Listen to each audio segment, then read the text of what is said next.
بسم اللہ الرحمن الرحیم۔ کھانے پینے کے آداب میں سے فرماتے ہیں کہ اس میں ایک سبب یہ ہے کہ درد جگر سے محفوظ رہنے کا طریقہ۔ اگر کسی کے دل میں یا جگر میں درد رہتا ہو تو کیسے دور کیا جائے؟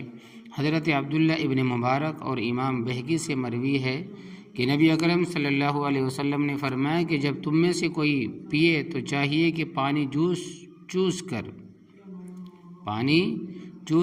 کر پیے اور گٹ گٹ کر نہ پیے، کیونکہ اس سے درد جگر پیدا ہوتا ہے۔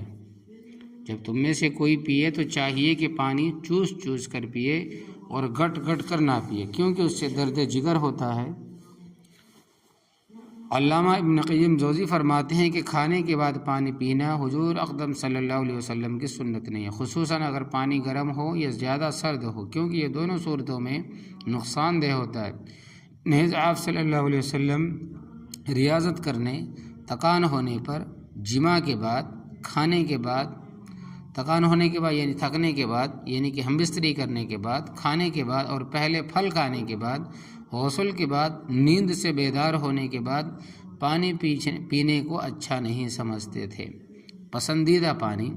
حضرت عائشہ رضی اللہ تعالیٰ عنہ فرماتی ہیں کہ رسول اللہ صلی اللہ علیہ وسلم کو سرد شیرین پانی زیادہ محبوب تھا، یعنی ٹھنڈا میٹھا پانی زیادہ محبوب تھا۔ حضرت ابن عمر سے مروی ہے کہ نبی کریم صلی اللہ علیہ وسلم ہمیں پیٹ کے بل یعنی چشمے یا تالاب پر منہ لگا کر پانی پینے سے منع فرمایا، نیز ہمیں ایک ہی ہاتھ سے پانی پینے سے منع فرمایا اور فرمایا کہ تم میں سے کوئی پانی کو اس طرح نہ چاٹے جس طرح کتا چاٹتا ہے۔ دودھ پینے کی دعا۔ حضرت ابن عباس رضی اللہ تعالیٰ عنہما سے مروی ہے کہ رسول اللہ صلی اللہ علیہ وسلم نے فرمایا کہ جب کوئی دودھ پیے تو کہے اللہم بارک لنا فیہ وزدنا منہ۔ اس لیے کھانے پینے کی کوئی ایسی چیز نہیں جو دونوں کی کفایت کرے سوائے دودھ کے۔ دودھ پینے کے بعد کلی کرنا۔ حضرت ابن عباس رضی اللہ تعالیٰ عنہ سے روایت ہے کہ رسول اللہ صلی اللہ علیہ وسلم نے دودھ پیا، پھر کلی کی اور فرمایا کہ اس میں چکنائی ہوتی ہے، اس لیے کلی کی۔ حضرت ابو ہریرہ رضی اللہ تعالیٰ عنہ سے روایت ہے کہ جب آپ صلی اللہ علیہ وسلم کی خدمت میں پہلا پھل پیش کیا جاتا تو یہ دعا فرماتے اللہم بارک لنا فی مدینتنا وفی ثمارنا وفی مدنا وفی ساعنا برکتا ما برکت۔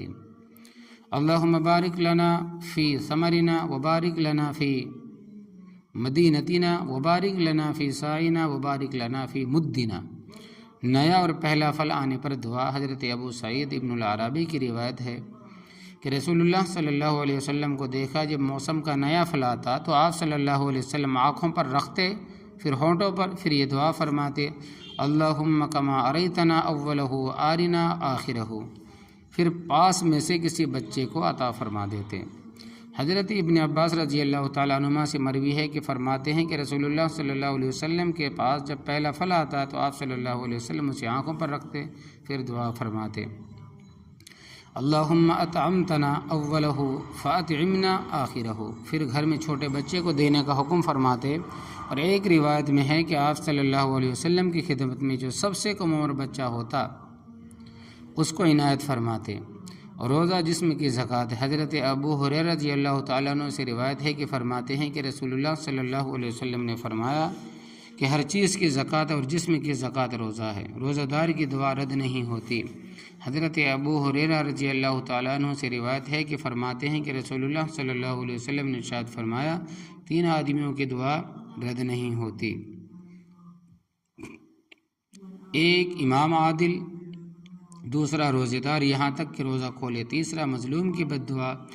اللہ تبارک و تعالی اس کی دعا کو قیامت کے دن بادلوں کے اوپر اٹھا لے گا اور ان لوگوں کے لیے آسمانوں کے دروازے کھولے جاتے ہیں، اور اللہ جل شانہ فرماتے ہیں کہ قسم ہے میری عزت کی میں تیری مدد ضرور کروں گا اگرچہ کچھ زمانے کے بعد ہی۔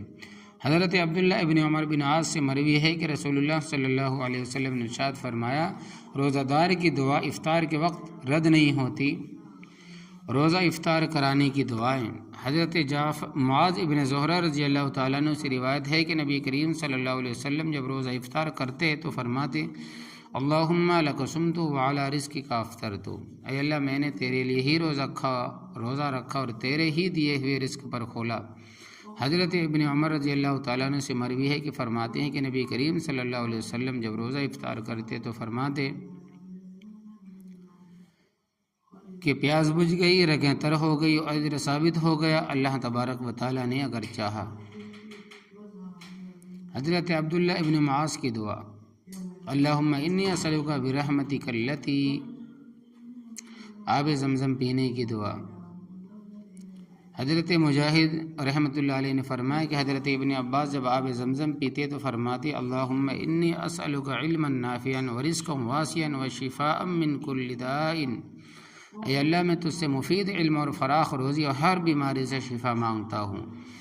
کھانے پینے میں میانہ روی پسندیدہ چیز ہے۔ حضرت مقدام بن مودی کرب سے مروی ہے کہ فرماتے ہیں کہ میں نے رسول اللہ صلی اللہ علیہ وسلم سے سنا، فرماتے تھے آدمی کا کسی برتن کو بھرنا اتنا برا نہیں جتنا پیٹ کو بھرنا کافی ہے۔ آدمی کو چند لقمے جو سیدھا رکھیں اس کی پیٹھ کو، پھر اگر آدمی پر اس کا نفس غالب ہو اور چند لقموں پر اکتفا نہ کر سکے تو 1/3 پیٹ کھانے کے لیے رکھے اور 1/3 پینے کے لیے رکھے اور 1/3 سانس کے لیے۔ ڈکار لینے کی ممانعت حضرت ابن عمر رضی اللہ تعالیٰ عنہ سے مروی ہے کہ فرماتے ہیں کہ ایک شخص نے نبی کریم صلی اللہ علیہ وسلم کے پاس ڈکار لی، آپ نے فرمایا کہ ہم سے اپنے ڈکار کو روک، کیونکہ قیامت کے دن زیادہ بھوکے لوگ وہ ہوں گے جو دنیا میں تم میں سے زیادہ سیر ہو کر کھاتے ہیں۔ کھانا پھینکنے کی ممانعت حضرت عائشہ رضی اللہ تعالیٰ عنہ سے روایت ہے، فرماتی ہے کہ نبی کریم صلی اللہ علیہ وسلم گھر میں تشریف لائے تو روٹی کا ایک ٹکڑا پڑا دیکھا، آپ صلی اللہ علیہ وسلم نے اس کو اٹھایا اور پوچھا، یعنی صاف کیا، پھر اس کو کھا لیا اور فرمایا کہ عائشہ عزت کر عزت والے کی، یعنی اللہ کے رزق کی، کیونکہ اللہ کا رزق جب کسی قوم سے پھر گیا تو پھر ان کی طرف نہیں آتا۔ اجتماعی کھانے کے مواقع پر بہت سارا کھانا برباد ہوتا ہے، ضائع ہوتا ہے، اس سے بچنا چاہیے، جتنا آدمی کھا سکے اتنا ہی لے لے، کیونکہ قیامت کے دن پر وہ شخص بھوکا رہے گا جو کھانے کو زیادہ بسیار خوری کے لیے کھائے گا یا پھر کھانے کو پھینکے گا۔ بھوک سے پناہ مانگنا، حضرت ابو ہریرہ سے مروی ہے کہ رسول اللہ صلی اللہ علیہ وسلم فرماتے تھے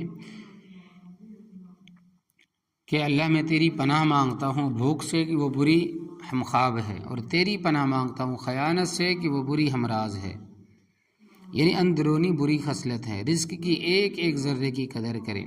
اکابر علماء دیوبند میں حضرت مولانا سید اصغر حسین صاحب رحمۃ اللہ علیہ نے دسترخوان جھاڑنے کا طریقہ یہ بتلایا کہ دسترخوان پر جو بوٹیاں یا بوٹیوں کے ذرات تھے ان کو ایک طرف کیا، اور ہڈیوں کو جن پر کوئی گوشت وغیرہ لگا تھا ان کو ایک طرف کیا، اور روٹی کے ٹکڑوں کو ایک طرف کیا، اور روٹی کے جو چھوٹے چھوٹے ذرات تھے ان کو ایک طرف جمع کیا۔ فرمایا کہ یہ 4 چیزیں ہیں اور میرے یہاں ان 4 چیزوں کی علیحدہ علیحدہ جگہ مقرر ہے۔ یہ جو بوٹیاں ہیں ان کی فلاں جگہ ہے، بلی کو معلوم ہے کھانے کے بعد اس جگہ بوٹیاں رکھی جاتی ہے، وہ آ کر ان کو کھا لیتی ہے، اور ان ہڈیوں کے لیے فلاں جگہ مقرر ہے، محلے کے کتوں کو وہ جگہ معلوم ہے، وہ آ کر ان کو کھا لیتے ہیں، اور یہ جو روٹیوں کے ٹکڑے ہیں ان کو میں دیوار پر رکھتا ہوں، یہاں پرندے چیل کوے آتے ہیں ان کو اٹھا کر کھا لیتے ہیں، اور یہ جو روٹی کے چھوٹے چھوٹے ذرات ہیں تو میرے گھر میں چوٹیوں کا بل ہے، اس بل کے پاس رکھ دیتا ہوں، وہ چوٹیاں اس کو کھا لیتی ہے۔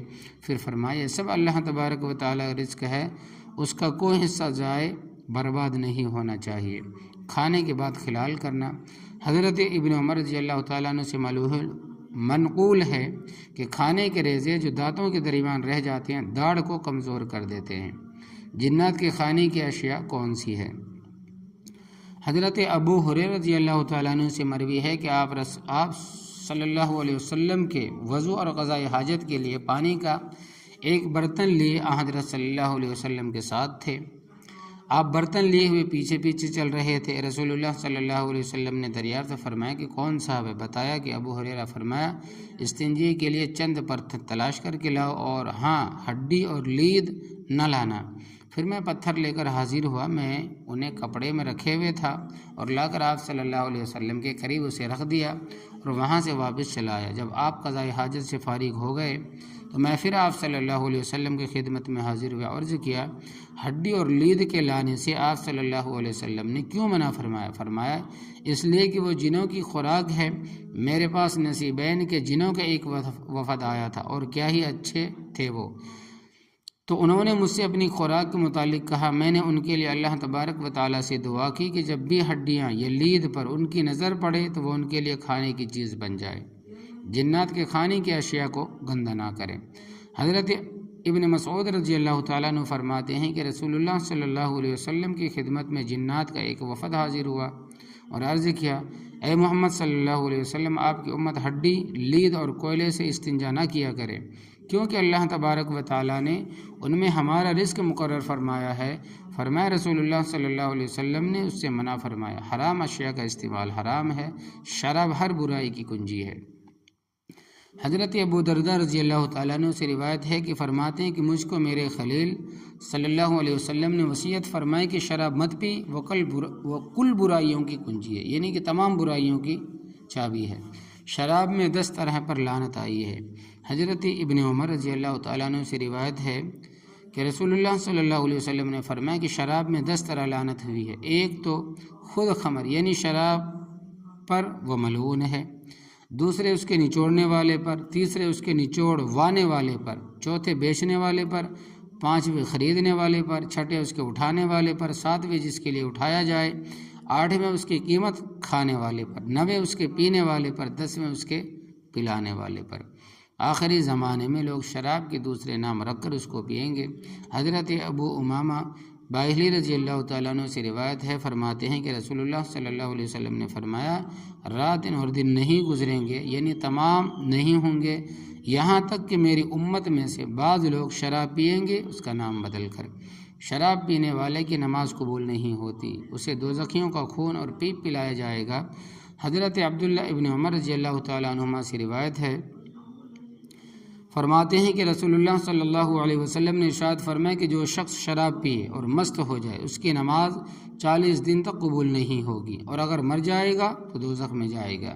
پھر اگر توبہ کرے تو اللہ تبارک و تعالیٰ اس کی توبہ قبول فرمائے گا، اور اگر دوبارہ شراب پی اور مست ہو جائے تو 40 دن تک اس کی نماز نہیں ہوگی، قبول نہیں ہوگی، اگر مر جائے تو دوزخ میں جائے گا، لیکن اگر توبہ کرے تو اللہ تبارک و تعالیٰ معاف فرما دے گا۔ اگر تیسری بار شراب پیے تو اللہ تبارک و تعالیٰ قیامت کے دن اسے روغۃ الجبال ضرور پلائے گا۔ لوگوں نے عرض کیا کہ یا رسول اللہ صلی اللہ علیہ وسلم، ردغۃ الجبال کیا ہے؟ آپ صلی اللہ علیہ وسلم نے فرمایا کہ پیپ اور خون دوزخیوں کا، شراب کا ایک قطرہ بھی حرام ہے۔ حضرت عبداللہ ابن عمر سے مروی ہے کہ فرماتے ہیں کہ رسول اللہ صلی اللہ علیہ وسلم نے فرمایا کہ ہر مسکر حرام، نشہ کرنے والا حرام ہے، اور جس کا کثیر یعنی بہت نشہ کرے اور اس کا قلیل یعنی تھوڑا بھی حرام ہے، یعنی تھوڑا بھی، ایک قطرہ بھی شراب کا حرام ہے۔ چاندی کے برتن میں پینا منع ہے۔ حضرت ام سلمہ رضی اللہ تعالیٰ عنہ سے روایت، رسول اللہ صلی اللہ علیہ وسلم نے فرمایا کہ جو شخص چاندی کے برتن میں پیتا ہے وہ اپنے پیٹ میں دوزخ کی آگ گٹ گٹ اتارتا ہے۔ حلال جانور کے ساتھ حرام اشیاء۔ حضرت عبداللہ ابن عباس رضی اللہ تعالیٰ عنہ سے مروی ہے کہ فرماتے ہیں رسول اللہ صلی اللہ علیہ وسلم کی بکری 7 چیزوں کو مکروہ سمجھتے تھے۔ رسول اللہ صلی اللہ علیہ وسلم بکری کی 7 چیزوں کو مکروہ سمجھتے تھے۔ نمبر 1 پتا، نمبر 2 مثانہ، نمبر 3 فرج مادہ مؤنث کی شرمگاہ، نمبر 4 ذکر اعلی تناسل، نمبر 5 خصی یعنی کپورے، نمبر 6 غدود، نمبر 7 بہنے والا خون۔ طبرانی یہی روایت حضرت عبداللہ ابن عمر سے نقل کی ہے۔ فقہائے کرام نے ان 7 چیزوں کے کھانے سے منع فرمایا۔ ناپسندیدہ چیز، ابن سنی رحمۃ اللہ علیہ نے حضرت ابن عباس رضی اللہ تعالیٰ عنہ سے روایت کی ہے کہ رسول اللہ صلی اللہ علیہ وسلم گردے کو پیشاب سے تعلق کی وجہ سے مکروہ سمجھتے تھے۔ رسول اللہ صلی اللہ علیہ وسلم گردے کو پیشاب سے تعلق کی وجہ سے مکروہ سمجھتے تھے۔ کھانا سونگھنے کی ممانعت۔ حضرت ام سلمہ رضی اللہ تعالیٰ عنہ فرماتی ہیں کہ رسول اللہ صلی اللہ علیہ وسلم نے فرمایا کھانے کو مت سونگھا کرو جیسا کہ درندے سونگھا کرتے ہیں۔ رزق حلال میں برکت کا حصول کا ذریعہ۔ حضرت ابن عباس رضی اللہ تعالیٰ عنہ سے مروی ہے کہ آپ صلی اللہ علیہ وسلم نے فرمایا کہ جو استغفار کو لازم پکڑے گا، یعنی کثرت سے استغفار کرے گا، خدا پاک ہر تنگی و پریشانی سے نجات، ہر رنج و غم سے چھٹکارا دے گا، اور ایسی جگہ سے رزق دے گا جہاں سے اسے گمان بھی نہ ہوگا۔ ایک روایت میں ہے کہ حضرت ابو ہریرہ رضی اللہ تعالیٰ عنہ سے مروی ہے کہ آپ صلی اللہ علیہ وسلم نے فرمایا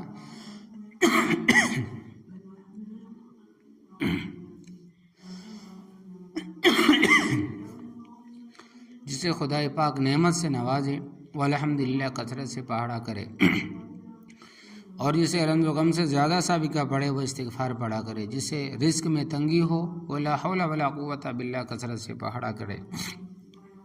حضرت عبداللہ ابن عباس رضی اللہ تعالیٰ عنہ سے روایت ہے کہ عوف ابن مالک رسول اللہ صلی اللہ علیہ وسلم کی خدمت میں حاضر ہوئے اور عرض کیا کہ میرے لڑکے سالم کو دشمن گرفتار کر کے لے گئے، اس کی ماں سخت پریشان ہے، مجھے کیا کرنا چاہیے؟ رسول اللہ صلی اللہ علیہ وسلم نے فرمایا کہ میں تم کو اور لڑکے کی والدہ کو حکم دیتا ہوں کہ تم کثرت کے ساتھ لا حول ولا قوت الا باللہ پڑھا کرو۔ کھانے کے آداب۔ کھانا کھانے میں نمبر 1، ایسی چیزوں کا نام مت لو جس سے سننے والوں کو گھن پیدا ہو، بعض نازک مزاجوں کو بہت تکلیف ہوتی ہے۔ نمبر 2، جہاں اور آدمی بیٹھے کھانا کھا رہے ہوں یا ویسے ہی بیٹھے ہوں وہاں بیٹھ کر تھوکو مت، ناک مت صاف کرو، اگر ضرورت ہو ایک کنارے پر جا کر فراغت کراؤ۔ نمبر 3، دسترخوان پر اور سالن کی ضرورت ہو تو کھانے والے کے سامنے سے برتن مت اٹھاؤ، دوسرے برتن میں لے آؤ۔ نمبر 4، دسترخوان پر بعض اوقات شکر بھی ہوتی ہے، اس وقت خادم اس طرح پنکھا جھیلتے ہیں، شکر برتن سے اڑنے لگتی ہے، اور بعض اوقات اس برتن سے جب چمچہ لیتے ہیں تو چمچے میں اڑنے لگتی ہے، سو خادم کو ان باتوں کی تمیز چاہیے۔ نمبر 5، اپنے سامنے سے کھاؤ، البتہ اگر اس برتن میں کھانے کی چیزیں کئی قسم کی ہے، مثلا کئی طرح کا پھل ہے، میوہ، شیرنی، مٹھائی وغیرہ ہو، اس وقت جو مرغوب ہو، اچھا ہو، جس طرف سے چاہو اٹھا لو۔ اگر کھانا کم ہے اور آدمی زیادہ ہے، سب آدھا آدھا پیٹ کھا لو، یہ نہیں کہ ایک سیر ہو کر کھا لے دوسرا پیٹ پیٹتا پھرے۔ نمبر 6 تھا وہ، اور نمبر 7 یہ ہے کہ کھجور، انگور، مٹھائی وغیرہ قسم کی چیزیں اگر کئی آدمی مل کر کھائیں، ہر شخص ایک ایک دانہ اٹھائے، دو ایک دم سے لینا بدتمیزی اور حرص کی دلیل ہے۔ نمبر 8، اگر اپنے ساتھی سے کھانا کھا چکو تب بھی اس کا ساتھ دو، تھوڑا تھوڑا کھاتے رہو، کہیں تمہارے اٹھنے سے وہ بھوکا نہ اٹھ کھڑا ہو، اور اگر کسی وجہ سے اٹھنا ہی ضروری ہے تو اس سے عذر معذرت کر دو۔ جب کھانا کھا چکو تو پہلے دسترخوان اٹھوا دو، خود اس کو چھوڑ کر اٹھنا خلاف ادب ہے۔ پانی پی کر اگر اوروں کو بھی دینا ہو تو داہنے والے کو پہلے دو، پھر وہ اپنے داہنے والے کو، اسی طرح دور ختم ہونا چاہیے۔ تو یہ تھے کھانے اور پینے کے آداب میں جو سنت کے مطابق بھی ہے اور دعاؤں کے ساتھ بھی ہے۔ اللہ تبارک و تعالی ہمارے رزق میں خیر و برکت عطا فرمائے، اور ہمارے رزق کو اللہ تبارک و تعالی شفا عطا فرمائے۔ جو کھانے کے اندر پریشانی ہوتی ہے اللہ تبارک و تعالی وہ پریشانی کو دور عطا فرمائے، آمین یا رب۔